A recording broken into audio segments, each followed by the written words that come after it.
नमस्कार, आप देख रहे हैं निर्माण टाइम्स। खबर सीतापुर से है। वृक्षारोपण महाकुंभ अभियान के अवसर पर मंत्री प्राविधिक शिक्षा एवं उपभोक्ता मामले उत्तर प्रदेश आशीष पटेल एवं सचिव मानवाधिकार आयोग नोडल अधिकारी सीतापुर के धनलक्ष्मी ने आज संयुक्त रूप से ग्राम समाज भूमि मूसेपुर मुतवल्ली में आयोजित भव्य कार्यक्रम के दौरान पूजन अर्चन कर एवं पौधरोपित कर वृक्षारोपण महाकुंभ अभियान का भव्य शुभारंभ किया। इसके अतिरिक्त नोडल अधिकारी सचिव मानवाधिकार आयोग के धनलक्ष्मी ने नंदन वन ऑफिसर कॉलोनी सीतापुर तथा विकास खंड कसमंडा के ग्राम पंचायत सुरैचा स्थित मनरेगा अमृत वन वाटिका में भी पौधरोपण किया। ग्राम मूसेपुर मुतवल्ली में आयोजित कार्यक्रम को संबोधित करते हुए मंत्री आशीष पटेल ने कहा कि जनपद सीतापुर की इस पावन धरती पर इस वृहद वृक्षारोपण अभियान की शुरुआत हुई है। उन्होंने उपस्थित अपना दल के जिला अध्यक्ष, वरिष्ठ नेतागण, वरिष्ठ IAS धनलक्ष्मी, जिलाधिकारी, पुलिस अधीक्षक, मुख्य विकास अधिकारी आदि सभी का इस महापर्व में अभिनंदन एवं स्वागत करते हुए कहा कि अतिक्रमण से मुक्त कराकर वृक्षारोपण कार्यक्रम जिला प्रशासन द्वारा प्रारंभ किया गया है। ये धरा के संपूर्ण स्वरूप का सौंदर्यीकरण करेगा और यहाँ पर हर व्यक्ति आना चाहेगा। ये वृक्ष धरती माँ के आशीर्वाद स्वरूप ठंडी हवा एवं स्वच्छ वातावरण प्रदान करेंगे, जिससे जनमानस में आनंद का संचार होगा। उन्होंने गांव के सभी प्रबुद्ध नागरिकों एवं सभी सम्मानित जनों का अभिनंदन करते हुए मुख्यमंत्री की ओर से सभी का धन्यवाद भी ज्ञापित किया। उन्होंने कहा कि उत्तर प्रदेश सरकार के इस बड़े जन आंदोलन में आज 30 करोड़ वृक्षों का रोपण पूरे प्रदेश में किया जा रहा है, जिसमें सभी की भागीदारी सराहनीय है।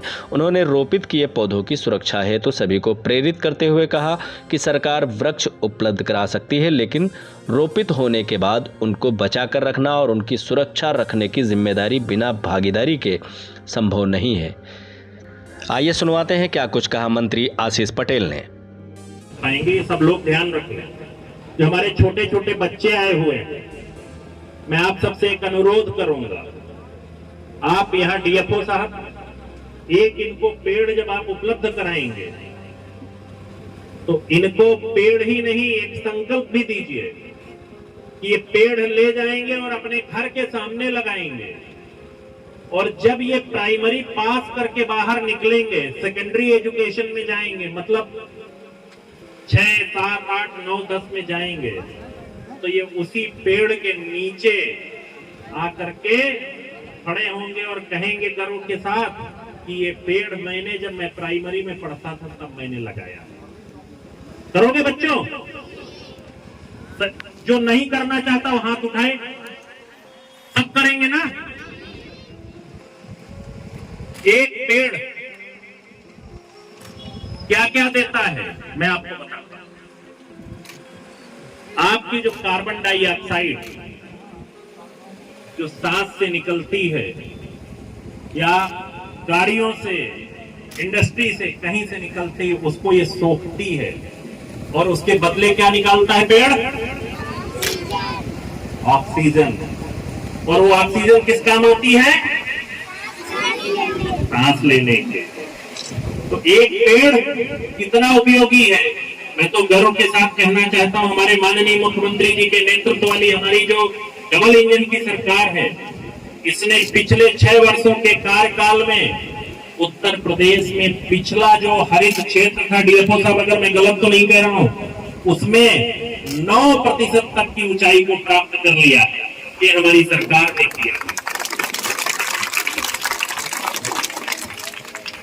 आज जो 9% का लक्ष्य है, माननीय मुख्यमंत्री जी के नेतृत्व में हमारी सरकार उसको और आगे ले जाने का काम कर रही है। इसीलिए बृहद वृक्षारोपण के रूप में एक अभियान चला करके हमारी सरकार हर जन जन को जोड़ने का काम कर रही है। मैं आज आप बड़े गर्व के साथ आपको बताना चाहता हूं कि माननीय मुख्यमंत्री जी के नेतृत्व में आज माननीय मुख्यमंत्री जी स्वयं बिजनौर और मुजफ्फरनगर में हैं।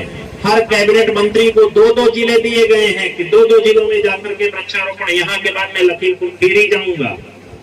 इसी प्रकार हर मंत्री को उत्तर प्रदेश के 75 जिलों में एक मंत्री इस वृक्षारोपण अभियान में स्वयं मौजूद रह करके इस महा आंदोलन को आगे बढ़ाने का काम कर रहा है। मैं आज इस अवसर पर सिर्फ इतना आप सबसे अनुरोध करूंगा, हमारे सारे जनप्रतिनिधियों से, यहाँ के जनमानस से, अधिकारीगणों से, सबसे एक अनुरोध करूंगा कि आप एक वृक्ष सिर्फ संकल्प लीजिए कि एक वृक्ष जो आप लगाएंगे उसको लगाना ही नहीं है, उसको जीवित भी रखने का दायित्व हमारा है। और जिस प्रकार से उत्तर प्रदेश सरकार बहुत सारे अतिक्रमण युक्त जमीनों को खाली करा करके वृक्ष लगाने का काम कर रहा है, उसकी जितनी प्रशंसा की जाए उतनी कम है।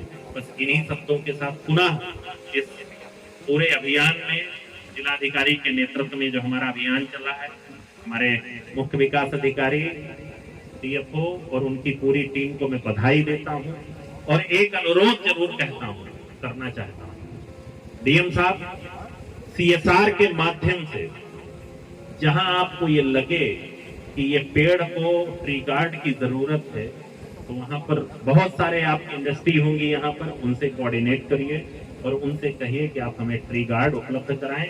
बहुत सारे समाज सेवी हैं, बहुत सारे लोग हैं जो वास्तव में इस पुण्य के काम को करना चाहते हैं, उनका सहयोग लें। और मैं तो इस अवसर पर कहूंगा, हमारी नोडल अधिकारी स्वयं बहुत योग्य अधिकारी हैं, उनका भी आज यहाँ पर सानिध्य आप सबको प्राप्त हुआ है।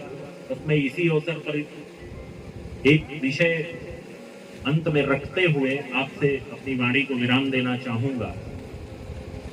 हम लोग अपने बच्चों को सिर्फ ये बताते हैं कि पेड़ लगाइए, हमें बच्चों को एक लाइन आगे बढ़ करके ये बताने की जरूरत है कि पेड़ लगाना ही नहीं है, पेड़ को जीवित भी रखना है। ये हमारा दायित्व ये नहीं कि लगा करके गायब हो गए। और मैं तो प्राविधिक शिक्षा विभाग का मंत्री होने के नाते मैं आपको एक अच्छी बात बताने जा रहा हूं। हमारे विभाग ने निर्णय लिया है कि हमारे यहाँ पॉलिटेक्निक में या इंजीनियरिंग में जो भी छात्र प्रथम वर्ष में एडमिशन लेगा और वो जब अपनी डिग्री या डिप्लोमा पूरा करके जाएगा, प्रथम वर्ष में वो एक पेड़ लगाएगा और अंतिम वर्ष में जब वो निकलेगा, अगर उसका पेड़ जीवित रह गया, ये उसका दायित्व होगा कि उस पेड़ को जीवित रखे, तो उसको एक सर्टिफिकेट विश्वविद्यालय या बोर्ड की ओर से मिलेगा कि आपने पढ़ाई के साथ साथ जन सामान्य मानव जीवन के लिए आपने क्या योगदान दिया है। इसमें आपका बहुत बहुत पूरा धरती आपका धन्यवाद देती है। हमने एक नई चीज प्रारंभ की है। तो मैं ये चाहूंगा कि डीएम साहब, आप भी अपने यहाँ जो प्रधान या जो भी आपका एक यूनिट हो जो सबसे ज्यादा रोपित पौधों को जीवित रखे, उसे अपने जिला प्रशासन की ओर से एक सर्टिफिकेट दे करके उसको सम्मानित करिए। इससे उनका भी उत्साह बढ़ेगा और अगली बार जितना वो पौधे इस बार रोपित कर रहे हैं अपने ग्राम पंचायत में, उससे ज्यादा वो लगाने के लिए प्रेरित होंगे। बस इतनी ही बात। ग्राम मूसेपुर मतवली में आयोजित इस वृक्षारोपण कार्यक्रम में आए हमारे प्रदेश के माननीय मंत्री श्री आशीष पटेल जी, जो कि हमारे जनपद के वृक्षारोपण हेतु नोडल मंत्री है। हमारे जनपद के वृक्षारोपण को पिछले 2 दिन से अपनी देखरेख में पूरा आयोजन करवाने और उसकी तैयारी का आकलन करने के लिए लखनऊ से चल के आई मैम हमारे सामने,